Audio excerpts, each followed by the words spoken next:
আসসালামু আলাইকুম। যে যেখান থেকে আমার ভিডিওটি দেখছেন সকলকে আন্তরিক শুভেচ্ছা এবং অভিনন্দন। আপনারা নিঃসন্দেহে অবহিত হয়েছেন দ্রব্যমূল্যের দাম নিয়ন্ত্রণে আসছেই না। আমি দ্রব্যমূল্য নিয়ে প্রায়ই কথা বলি। আপনারা একটা জিনিস কেন ভাবতে পারছেন না যে বাংলাদেশের কোনো ফ্যাসিস্ট হাসিনার রেখে যাওয়া বিভিন্ন বাহিনী এখনো কাজ করছে না। ফ্যাসিস্ট হাসিনার কুলাঙ্গার সন্তানেরা তোফাজ্জলের মতো লোককে মেরে ফেলেছে ঢাকা ইউনিভার্সিটিতে পিটিয়ে পিটিয়ে।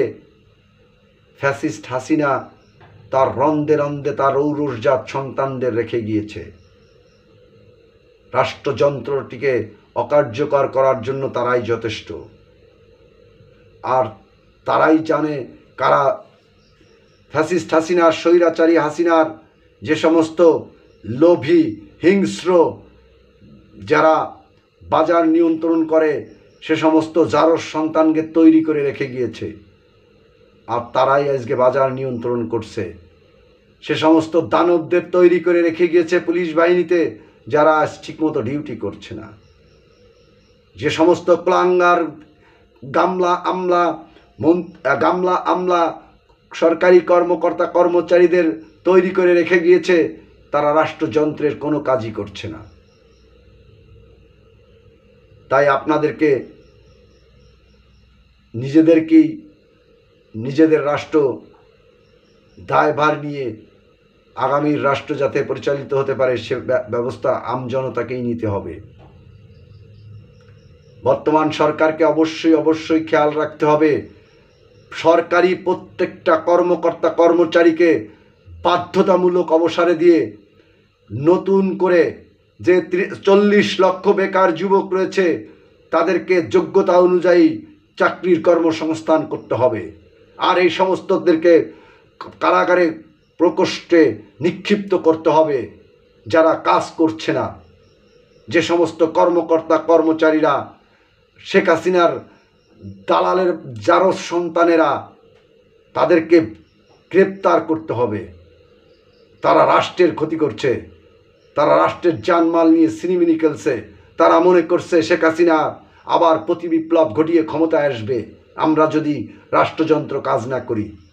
তাদেরকে বুঝিয়ে দিতে হবে যে অবশ্যই তোমরা ছাড়াও এদেশ চলে, তোমরা ছাড়াও এদেশে তোমাদের চেয়ে ভালো ভালো অভিজ্ঞ লোক বসবাস করে। আপনি কার কাছে রিমান্ড দিচ্ছেন এদেশের মন্ত্রী এমপিদের? আমি প্রতিনিয়ত দেখছি ওই সালমান এফ রহমান এসি ঘরের মধ্যে বাড়ির খাবার খাচ্ছে, সে নাকি রিমান্ডে আছে। ওই আনিসুল হক বাড়ির খাবার খাচ্ছে, সে নাকি রিমান্ডে আছে।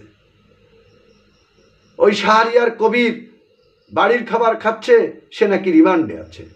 ওই দীপুমণি সহ আওয়ামী গংয়ের সব নেতাকর্মীদের কোনো জিজ্ঞাসাবাদই করা হচ্ছে না। 7 দিন তাদেরকে এসির ভিতর রেখে দেওয়া হচ্ছে, দিয়ে বাড়ির খাবার খাওয়ানো হচ্ছে এবং কোর্টে প্রডিউস করা হচ্ছে যাতে আরও রিমান্ড দেওয়া হয়। তাহলে বুঝতে পারছেন না আপনি কার কাছে রিমান্ড দিচ্ছেন? এ সমস্ত মন্ত্রী এমপিদের, এ সমস্ত উমরা চুমরা নেতা পাতি নেতাদের।